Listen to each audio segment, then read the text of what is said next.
So here's the thing about Deborah Vance from Hacks. She is one of my favorite characters from any television show of this decade. Seriously, I can't stress how much I adore this show's characterization and how the two main characters are models for how to write relatable, grounded, compelling people in a comedy in the 21st century. Specifically though, Deborah Vance and Jean Smart's excellent portrayal of this woman have always wowed me since the very first seconds of the show when we meet her. She is so textured, so layered, so complex, and oftentimes difficult to understand. I've always been fascinated with her every choice and especially her stellar development over the first 4 seasons. So naturally, I wanted to make a video about her psyche as soon as I possibly could. The most prevalent aspect of Deborah's personality, in my opinion, is her fierce loyalty to those close to her. We get every sense that Deborah, while she can definitely be overbearing and even a bit cruel at times, cares about the people closest to her, even if they are on her payroll. As Ava says in season 3, she can be tough because she has high standards for herself and those around her. But if you can meet those standards, she'll take care of you. I think a part of Deborah knows how high her own expectations are for those who work for her and how exacting she can be, so when people are able to thrive in that environment and continually satisfy her demands, she thinks the world of them as human beings. That not only are they extremely capable, but they're also caring enough for her not to abruptly leave. In her younger years, we get small pictures about how much she truly cared about her own sister, Kathy, even injuring herself one time to get revenge on those who bullied her, carrying a permanent scar on her leg from that whole situation. Deborah also tells us that she came from a rather dysfunctional home, where her father often drank and was potentially abusive to the rest of the women in the household. And Deborah, being the older sibling, likely assumed a protector role for her sister and perhaps even her mother, who they both speak fondly of numerous times. She pulled these two people close, dedicating her childhood to shielding them from the harm her father could cause and generating a very fierce sense of loyalty for those she considers to be her family. And this attitude served her really well, providing her a dear, loving family for many years, until of course, her sister and her husband got together as she began to focus more on her own career. As well, Marcus, Josefina, and Damien, all members of her core team, are extremely close to her and seem to really enjoy their jobs and positions within Deborah's life. I mean, Josefina gets a ton of clothes and swag gifted to her on the regular, takes a lot of pride in her work in the house, and overall seems to be thriving in pretty much every aspect of her life. Damien, too, takes his job exceedingly seriously and loves when he triumphs. He seems to derive great joy from it. And Marcus has been with her for actual decades, as she pulled him close in due to his sheer enthusiasm, keeping him right by her side as they built an entire empire together. She has a lot of respect for Marcus and his commitment to her business, and over the time they spent working together, they've essentially grown into makeshift family for one another. We get a very clear picture at how well they know each other, from their ability to joke around with one another, their crushing Ava and Damien at Celebrity. They just do a wonderful job showing us the intensity of their bond and how much they value each other's presence, even through their difficult moments, when Deborah begins spending more time with Ava in the first season and sidelining Marcus's priorities. They're always able to apologize and triumph over the conflict, becoming closer because of it. But due to this severe sense of loyalty she feels, what she perceives as betrayal always insanely blindsides her, coming from a place that she can't really understand, and causes her to lash out in kind against those who she thinks have wronged her. Betrayal is the worst feeling in the world. When her husband ran away with her sister, and she lost two of the most important people to her, she was utterly floored. She knew that she had been prioritizing her business, but it's due to her intense loyalty to her own family that she didn't even really consider the possibility that her professional endeavors would interfere with these intimate bonds that had been so commonplace for so long. I mean, we really get a lot of indication that she truly loved Frank Vance, even though I kind of hate him based on his history with her. We do get the sense that they did have a wonderful marriage, at least for a short period of time. He was a good husband. For a little while.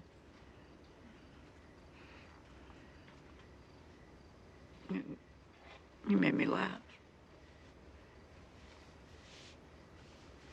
We made each other funnier. It was his idea that we do a stage show about being a couple. I didn't even think that that was possible until he said it. And then we got to make it into a TV show. And it was amazing. Until it wasn't. And of course, we know how much Deborah cares so much for her sister Kathy, who she even calls her best friend. And this sort of whiplash absolutely throws Deborah for a loop, raising an entirely different side of her into a core part of her personality. I've talked about this before on this channel, but it's called betrayal trauma, and I honestly can't mention it enough because of how common it is. Sometimes when someone suffers an intense subversion of trust from a crucial, critical relationship to their sense of self, they may become fundamentally stunted from truly trusting people or being able to form healthy relationships in the future. That isn't to say she can't have close friends, as we see her team around her is quite fond of her, even after this major life-altering treachery. Although, it is important to note that they are all on her payroll. There is a small level of removal from a normal functional relationship since most of their conversations stem from business. And while the relationship is positive to be sure and there is care,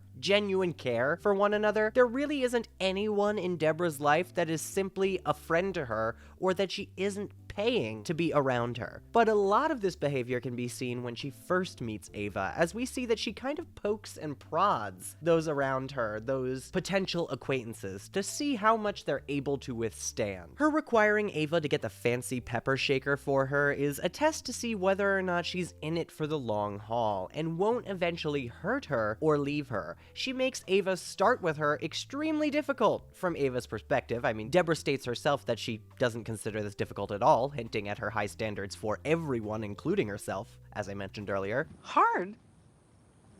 You think this is hard? You don't know what hard is. But she does this almost to ensure that Ava has a thicker skin and won't tire of Deborah's exacting attitudes and demands. But of course, this side of Deborah is most obvious with her sister Kathy, who is wholly shunned by Deborah for years due to her one transgression. She essentially never forgives Kathy for this betrayal and carries the anger with her for decades after the event, not subsiding after her ex-husband's death either, even though Kathy tries to reconnect with her. I think this show, again, does a really great job demonstrating how viscerally this affected her, especially when Deborah actually makes an effort to have Kathy back in her life, because she is capable of making a change. I'll speak on that more later. But the moment she sees Kathy and tries to be cordial, she actually vomits immediately afterward. That roiling rage that came from her intense initial love and trust for her sister has a strong hold over her, even physically. It's not really a choice Deborah makes to be bitter or to be terrible to those who have wronged her. It's instinct. She doesn't want to be this way, and she certainly doesn't enjoy feeling this way. Who does? But it's tough to shake due to the personality that has been shaped by her experiences. And we really see the impact of all this trauma on her behavior towards others whenever someone crosses her, even slightly, as it often prompts an extreme reaction,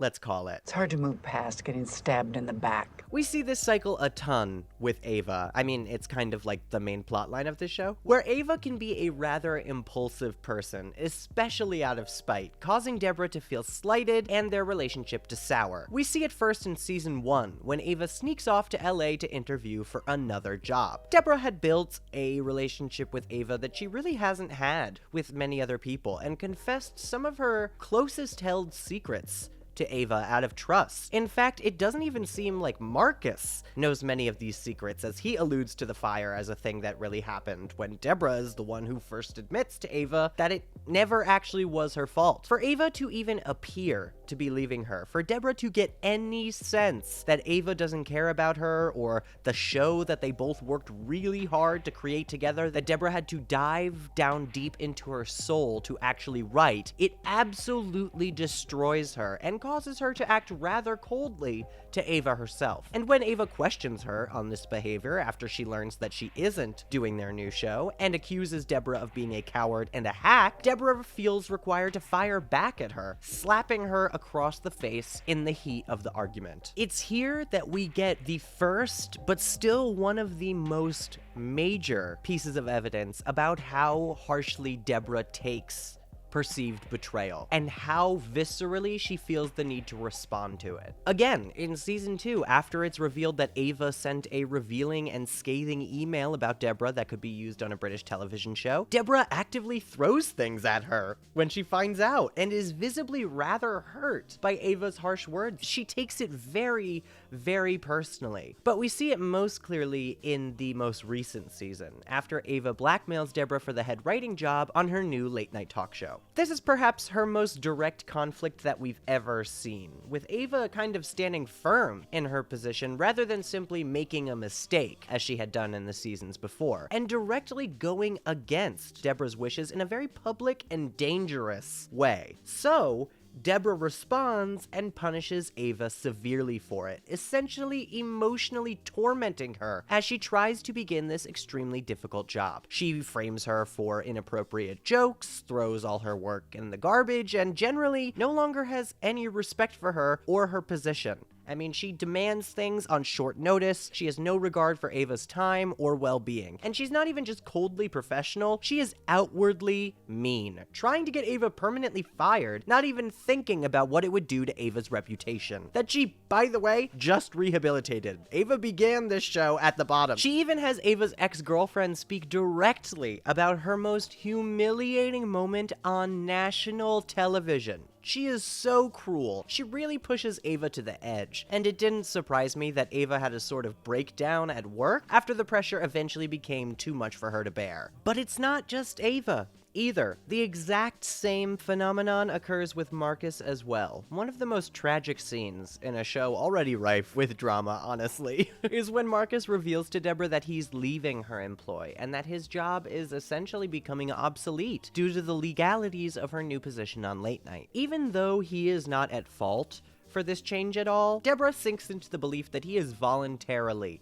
leaving her, betraying her, abandoning her, just as everyone in her life always does from her point of view. It's likely due to her being emotionally fresh from Ava's blackmail and her sister's recent departure from her life, but she rather violently lashes out at Marcus and essentially has a panic attack. This is one of her most necessary and longest lasting relationships, and in the face of losing it, all she can manage to feel is outrage from the fact that everyone she cares about happens to only reciprocate their love temporarily, no matter how much she cares about them, and that her life is beginning to repeat itself, leading her to another fall from grace, aka her greatest fear. I think Deborah's relationship with the value of loyalty and betrayal is a large contributor to my feeling that she is an extremely complex character. It's hard to tell that she cares a lot about the people around her based on her general demeanor, but she really does place a lot of importance in those close relationships that she has, even if they are just people on her payroll. You were right.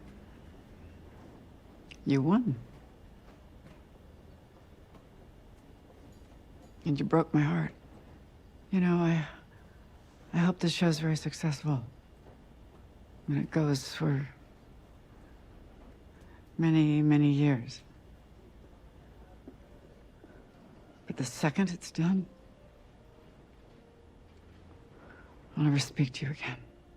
Yes, oftentimes she may work to kind of create a distance between her and someone else, or to kind of push them away to see if they come running back, because she's been so hurt by betrayal in the past. But it doesn't mean that she doesn't value these relationships around her, or that she doesn't feel a ton of love for those that she cares about. I often feel like it's people like Deborah who value loyalty so heavily, who are so protective of their close relationships, that that end up feeling the most hurt from betrayal because, like I said, they don't ever see it coming. It's so foreign to them they can't understand it, and that's why Deborah turns around so harshly and kind of casts Kathy off as just an evil person that she should never talk to again. Another aspect of Deborah's personality is that she's a rather avoidant person, often sinking herself into her work to distract from her own depressive tendencies or perhaps empty life besides her career. It's well established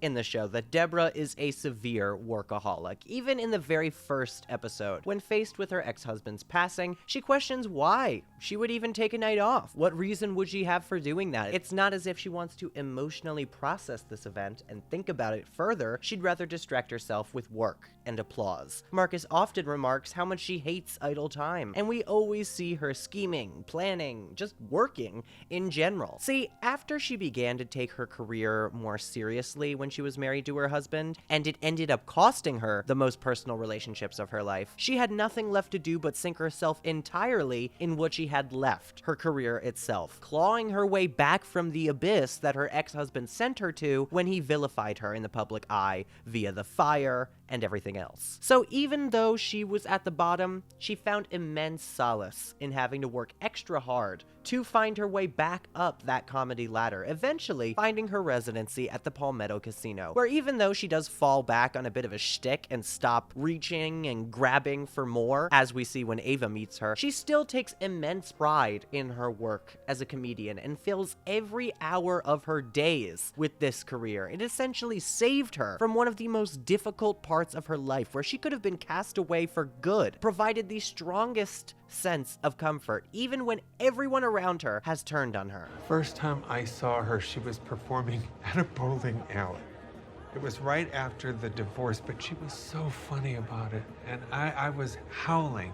She was at rock bottom, but somehow it felt like she was on top of the world. Really, the only reason she's not reaching for more when she's at her residency in the Palmetto is that she doesn't think that she can get any higher. She believes that she has reached her ceiling. Ava is the one who convinces her that she is incredible enough to be the one-of-a-kind Deborah Vance that honestly takes on the world. Before you, I was perfectly content being a gorgeous Vegas comic, doing my thing, making tons of money, and then you come along and you make me want more for myself. And it's just fucking annoying. But regardless, she loves her audiences, and performing at any level gives her immense strength, even when she flops. That love that she feels from the audience is crucial as a kind of replacement for all the close relationships that she has lost over the years. And as she says, there's no one up there on stage who can disappoint her. I would also say that her relationship with her daughter DJ is a pretty solid example about how seriously she takes her work, given how she wouldn't compromise it for being a mother. She took DJ on the road with her as she toured as a comedian,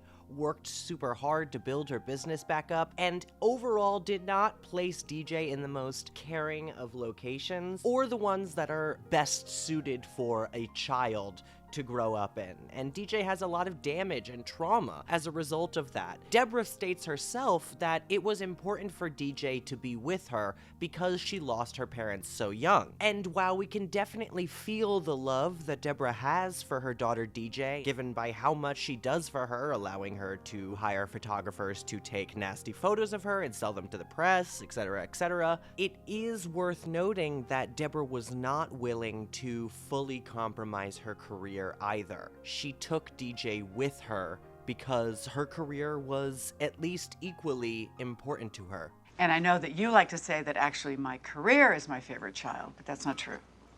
I like you both the same. However, where this avoidance is most noticeable is in the last episode of season 4, after she gives up her late night show out of loyalty to Ava. Because of a non-compete clause in her contract, she is literally restricted from working as a performer in any capacity, and since DV Industries has already been sold by Marcus earlier that season, she has nothing to occupy her time. And so she sinks into a rather deep depression, filling her days with random card games and rarely leaving the bed, drinking herself to sleep often even. It's extremely disheartening to see Deborah like this for the first time ever in this series, so disillusioned and so downtrodden that she has essentially given up, even with the prospect of a wonderful vacation on the horizon, as Ava describes their itinerary full of chilling, relaxing, and being alone with their thoughts. Deborah seems downright horrified.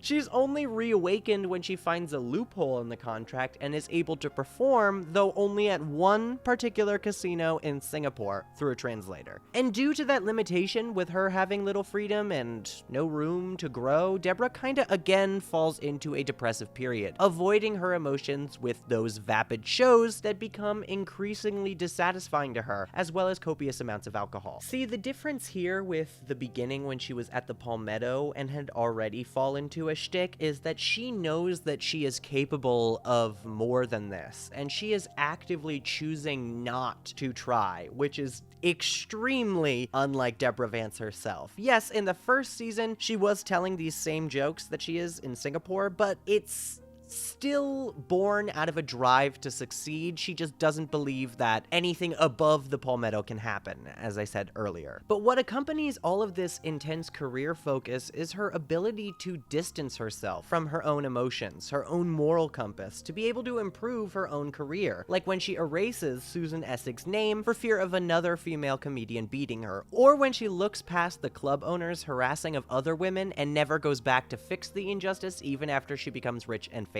And let's be honest, the real onus is on the fucking culture and men that cause women to act this way toward one another by limiting opportunities for them and increasing competition artificially, while also specifically putting some women directly down. But Deborah is still a person who made these choices and is somewhat responsible for these decisions, and repeatedly is prone to prioritize or fall back on favoring her career over other aspects of her life or care for those around her, primarily seen when she doesn't give Ava the head writer job on her own volition and then lies to her about it to protect herself and her relationship with Ava. I do love the texture that is given to this decision through the season 3 finale. The insistence that Deborah's new late night show needs to be unbeatable, undeniable, the fear that she might lose what she's dreamed of just as it enters her grasp all over again, all of it is shown really clearly to color this decision. You can see in the meeting with the entire staff working on her new show how Deborah realizes the vast scope of the audience and begins to doubt her decision to include Ava as the head writer. Overall here, she decides to disregard what is best for Ava, the relationship they have built over these 3 seasons, and that they have worked so hard to make healthy and beneficial for both of them. She decided in that moment that she cared more about her show being a success than losing Ava as an employee entirely, or even as a friend entirely. But this isn't really the only example of Deborah prioritizing her own career over what is morally right, either. Deborah often takes advantage of stereotypes and ridicule against particular races or other marginalized groups over the years, noticing the popularity of those jokes against them and piggybacking on that to lift up her own professional position. We just get a lot of texture for how Deborah was able to claw her way up to the top of the hill, even after being brought down so many times by so many different people, and those methods ain't always pretty. This is one of Deborah's major flaws that she really has to work throughout this series, and that Ava teaches her a lot about. It's not all about your career. You need to leave room for other things. And if you don't, then those other relationships are going to wither and die, just as they did with your sister, and almost with Ava. And lastly, this focus on her career has also kind of affected Deborah's self-esteem and her view on her own appearance and body. Listen, there's many hilarious jokes about her often vain personality, her use of Botox and plastic surgery, and her essentially disordered eating habits, but it is a very serious part of her character, I think. She places a ton of pride in her appearance, and for sure, I love the confidence that she has in herself, and she ain't wrong to, because Jean Smart is fucking gorgeous as ever, I have to say. But she also shows a ton of fear for continuously aging and her appearance actually changing. She stresses how hard she works to keep herself looking the same every year and to counteract the effects of getting older, as she's been largely conditioned by all these Hollywood beauty standards to think that aging automatically equals less beauty, when that really isn't the truth at all, because beauty is entirely subjective. In general, what is balanced with Deborah's intense loyalty for others is her ability to focus solely on her own career. It is a bit of selfishness within her that does definitely stem from that betrayal that she suffered earlier in her life, but Deborah really has to work at finding a clear line between being ambitious, taking risks with her business, and still valuing the people around her and taking care of her close personal relationships to make sure that she doesn't lose them as she has in the past. However, one of the most crucial parts, and perhaps my favorite part of Deborah Vance's essence, is her ability to change. Before the series begins, we get every indication that Deborah has been in the relatively same place for a very long time, and is not really one to change her routine or take risks with her career any longer. As I have explained many times in this video, she believes she has hit her ceiling. But she does also love the routine. Marcus even scoffs when Ava suggests that Deborah could even potentially change and move out of this phase of her life. But thanks to Ava's presence, someone who really understands Deborah and can relate to her on a fundamental level, she's really eased into a much more inclusive mentality and is able to show her ability to be flexible in the face of new beliefs. I mean, at the beginning of the series, she basically denies the existence of bisexuality and is that very typical boomer pick-a-team person. But she comes around to Ava's sexuality rather quickly and even moves to defend bisexuality and pansexuality, showing that she's taken her foray into queer culture even further to a group of older men who begin to criticize it and say exactly what she used to say, frankly. You know, for comedians, you're all a little out of touch. Listen, I don't love how common this phenomenon is in real life either, with many people not supporting queer culture until they directly meet a queer person to humanize them, or until they can make money off of them. It frustrates me that it takes that to get people to understand when there's really no inhibitions to educate yourself prior to you meeting one or finding out that someone you're already close to is queer. However, I will say that it does speak a lot to how crucial empathy is in human understanding, and well, again, it's not necessary to personally know someone to have empathy for them. For people like Deborah who are rather stuck in their ways, having someone like them in many aspects but still bringing new ideals is the most effective way to educate and gradually bring them into the new age. And I do really appreciate how well they illustrate Deborah's ability to come around to concepts that are completely foreign to her, as some of the other comedians that she's around and hangs out with in that one episode can't even grasp the concept with their own grandchildren. And I think showing these people who are like Deborah in many other ways but still can't bring themselves to accept new concepts or be flexible in any way and instead decide to be stubborn demonstrates that not everyone is able to overcome their own prejudices, even for their own family, and that Deborah is and deserves credit for doing so, because it is a positive thing at the end of the day, however long it happens to take people. But still, I mean, these guys, fucking morons, fine. Don't accept your own family. I mean, see if they're gonna be there for you when you're struggling to breathe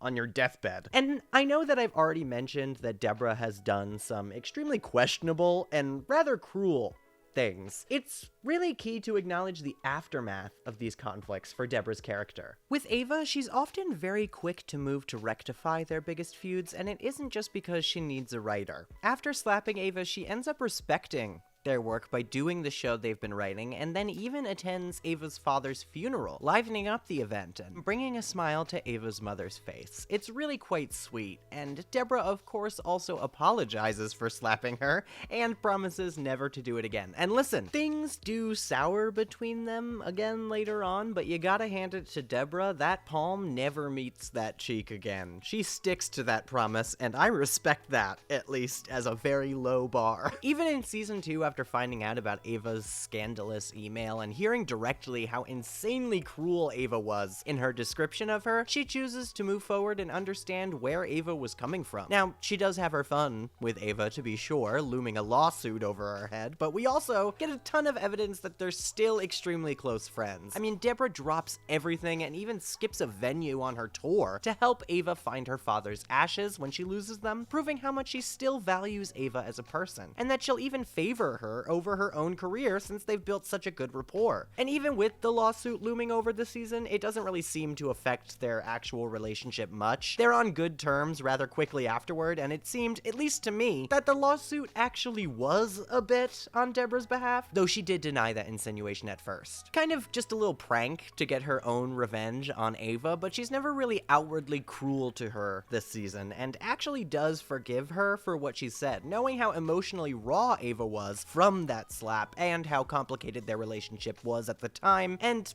honestly still kind of is. Plus, Deborah even takes what Ava said in the email and uses it to really analyze her own behavior, even figuring her new show out through that. Really shows how she's willing to learn, even sometimes when she's being directly insulted. But season 4 is probably the biggest indicator of Deborah's ability to change, though I mentioned earlier that it's their largest conflict thus far in the series, and this betrayal from Ava divides them from one another probably further than ever before. But eventually, in the face of Ava actually potentially being destroyed by Deborah's revenge harassment as she has a panic attack at work and drives through the gate, Deborah moves back toward Ava, extending a hand to her once again, realizing just how damaging her behavior toward Ava has been, snapping out of that conflict with her about only thinking about Ava being vindictive toward her and having to return the favor. When she's faced with the possibility of causing Ava to self-harm or even end her own life or even just quit her show, it jolts her back to reality. And with this newfound vigor to keep this relationship and to actually change to be a better person, Deborah is able to take a huge leap for Ava's sake when the head of the conglomerate that runs the show asks her to fire Ava for basically doing nothing wrong. Deborah actively gives up her late night show on live television to prove her allegiance to Ava and to stick to the correct moral decision rather than continue to sacrifice her morals for her own career as she has perhaps done in the past. It cannot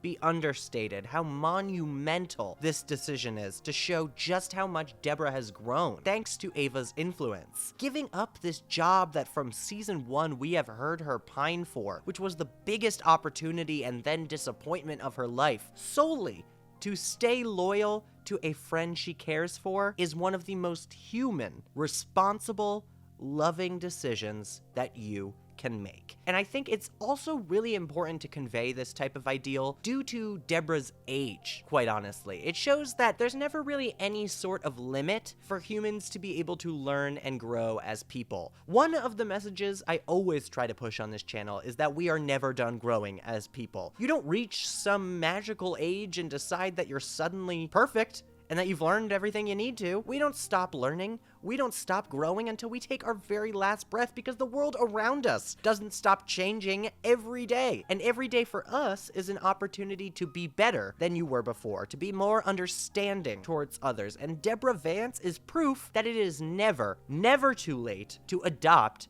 that sort of mindset. Overall, Deborah Vance is an incredibly complicated and layered person, and one that I feel does a very realistic job conveying our ability to change, grow, and learn as people, no matter how long we have spent doing the same thing, or how badly we have been hurt in the past. Though she can appear to be rough and harsh on the outside, Deborah carries a lot of pain with her throughout the years, and ends up in actuality to be an incredibly caring and affectionate person, and that's why these betrayals hurt her so badly. It's why she takes disloyalty as such a huge slight to her own character. And while she herself isn't perfect and has made many mistakes in her past, she is always willing to admit them, to accept responsibility, to actually apologize and listen, to learn from other people. And I think that is a beautiful lesson we should all be taking more of